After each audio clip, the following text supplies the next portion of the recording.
नमस्कार दोस्तों, आज मैं आपको संकष्टी चतुर्थी की व्रत कथा सुनाने जा रही हूँ। तो ध्यानपूर्वक सुनिए। क्या आप जानते हैं, एक माँ की सच्ची भक्ति से गणेश भगवान स्वयं प्रकट हुए थे। आज मैं आपको सुनाने जा रही हूँ।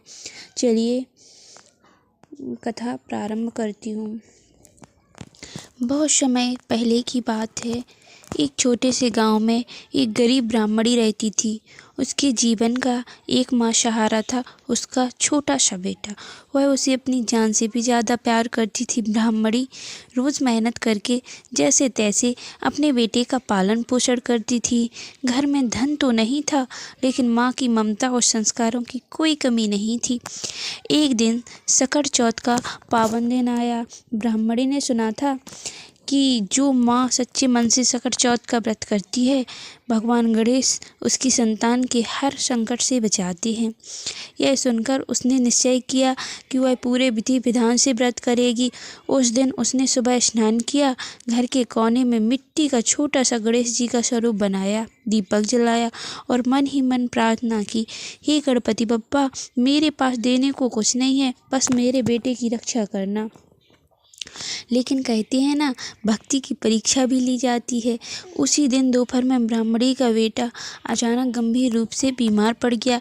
तेज बुखार, बेहोशी। माँ घबरा गई। वह रोते हुए बोली, हे गणेश जी, मैंने तो आपका व्रत किया था। अगर मुझसे कोई भूल हुई हो तो मुझे दंड दीजिए, मेरे बच्चे को कुछ मत होने दीजिए। उसका दिल डर से कांप रहा था, लेकिन फिर भी उसने व्रत नहीं तोड़ा। शाम तक माँ भूखी प्यासी अपने बेटे के पास बैठी रही। उसकी आंखों में आंसू बह रहे थे और होंठों पर सिर्फ एक ही नाम, गणपति बप्पा, गणपति बप्पा। उसने चांद देखने से पहले पूरी श्रद्धा से पूजा की, दूबा चढ़ाई और मन ही मन कहा, मेरे बेटे की लंबी उम्र मेरी हर खुशी से बड़ी है। तभी अचानक घर में दिव्य प्रकाश फैल गया। ब्राह्मणी ने आंख उठाकर देखा। भगवान उनके मुख पर करुणा थी, हाथ में मोदक और आशीर्वाद की मुद्रा। गणेश जी बोले, हे माता, तुम्हारा व्रत सफल हुआ। तुम्हारी भक्ति ने मेरे हृदय को छू लिया है। तुम्हारे बेटे को कोई संकट नहीं होगा। इतना कहते ही भगवान गणेश अंतर्ध्यान हो गए। उसी क्षण ब्राह्मणी के बेटे की सांस सामान्य हो गई, बुखार उतर गया और धीरे धीरे आंखें खोलकर बोला, माँ। माँ की आंखों से खुशी के आंसू बहने लगे। तभी से माना जाता है कि सकट चौथ का व्रत माँ और संतान के प्रेम का व्रत है। यह व्रत हर संकट को हर लेता है। सच्चे मन से की गई भक्ति भगवान को भी झुका सकती है।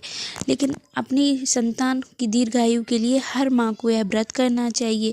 जो माँ सकट चौथ का व्रत करती है, भगवान गणेश उनकी संतान की हर विपत्ति से रक्षा करते हैं। बोले गणेश बाबा की जय। बोलिए गणपति बप्पा की जय। बोलिए शिवजी भगवान की जय। बोलिए माता पार्वती की जय। अगर वीडियो आपको अच्छी लगी हो तो एक लाइक करिए, चैनल को सब्सक्राइब करिए। मैं ऐसी भक्तिमय कहानियाँ लाती रहूँगी आपके बीच। धन्यवाद।